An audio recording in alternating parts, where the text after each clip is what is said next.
To continue with our discussion class, we go now to carbohydrates, another biomolecules. The main role of carbohydrates is the energy-giving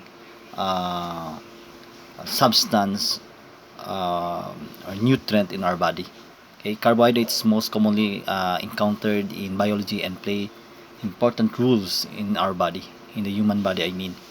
So functions of carbohydrates. Number one, simple glucose is a principal source of energy.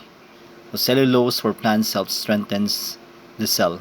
So in animals, carbohydrates are the main source of energy.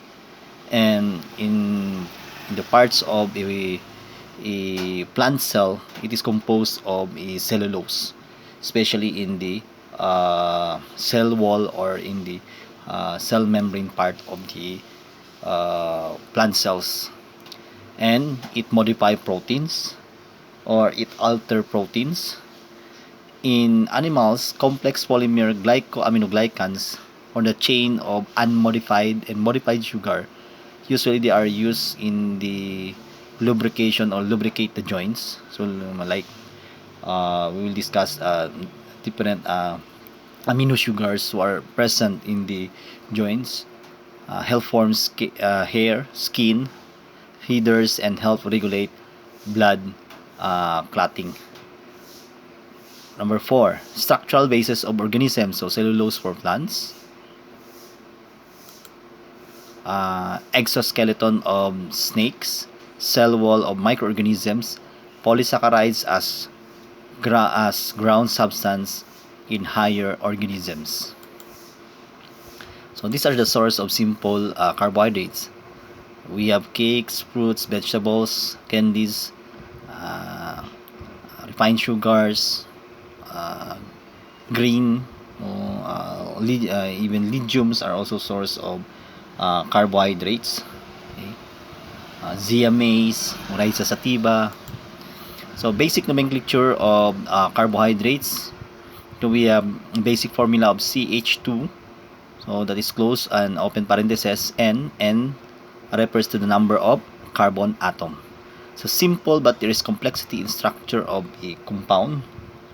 From simple, glucose, and glucose can be an isomer. An isomer, I mean, of the fructose or the other sugars. And monosaccharides does not hydrolyze, meaning carbohydrates undergoes hydrolysis and the product is monosaccharides. So that is a simple product of the hydrolysis of carbohydrates. You have disaccharides, the two monosaccharides. So these two monosaccharides, glucose plus glucose, this equals to mannose. Or we have galactose plus glucose equals to lactose. So that's the example of the disaccharides. And we have trisaccharides, hydrolyzed 3 monosaccharides. Polysaccharides contains many chain or bonded monosaccharides. So the suffix "-os" on the compound's name indicates sugar. So Aldos, this contains aldehyde group or the CHO. Ketone, we have the CO or the carbonyl group. Triose, 3 carbon atom.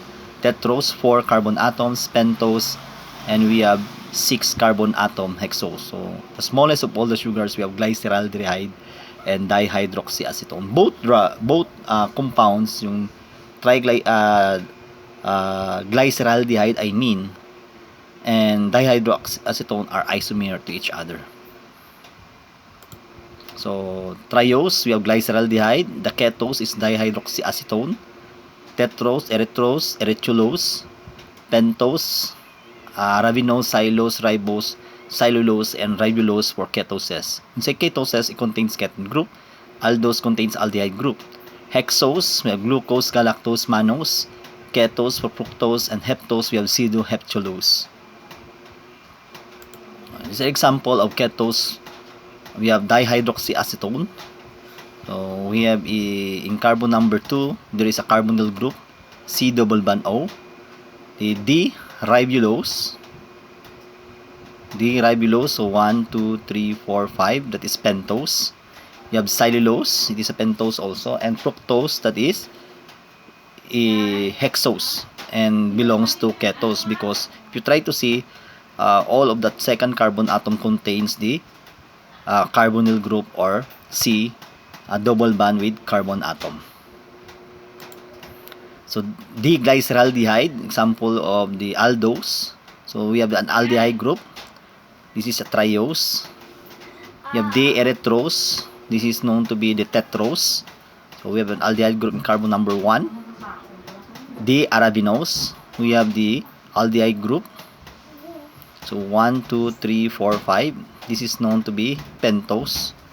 And we have hexose, D-glucose.